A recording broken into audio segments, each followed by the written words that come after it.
We now could be seeing a major hurricane develop once we head into Wednesday. As the system works its way into the warm waters of the Gulf of Mexico, we're expecting it to strengthen to a Category 3 storm with sustained winds of 115 miles per hour.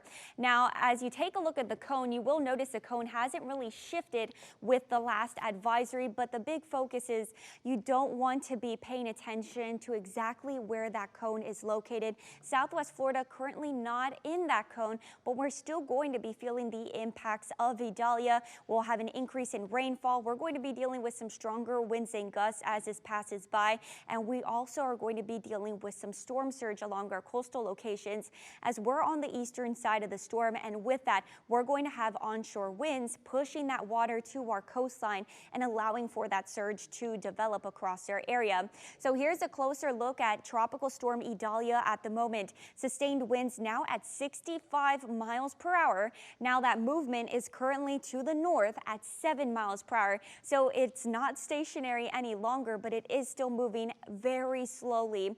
Now the typical forward motion of a tropical system is at 15 miles per hour. So it is still a slow moving storm. And the issue with that is it's just going to continue to sit over these warm waters of the Western Caribbean, continually allowing it to organize and strengthen. And that's also going to be the case even once it pushes into the southern Gulf later on today and into early tomorrow. Now, for the current areas like the Yucatan and Cuba, they're currently feeling the impacts of Tropical Storm Idalia. Cuba a little more so as it is on the eastern side of the storm. So there is a hurricane warning in place for West Cuba as they could see rainfall totals anywhere between about 3 to 6 inches.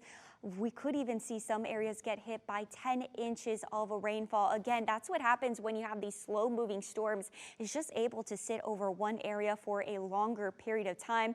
As for the eastern Yucatan, they're currently under a tropical storm warning. And so that'll continue over the next 24 hours or so. This system, again, going to be pulling away into the southern Gulf once we head into late tonight and into early tomorrow. And then it is going to be working its way through the eastern portions of the Gulf of Mexico.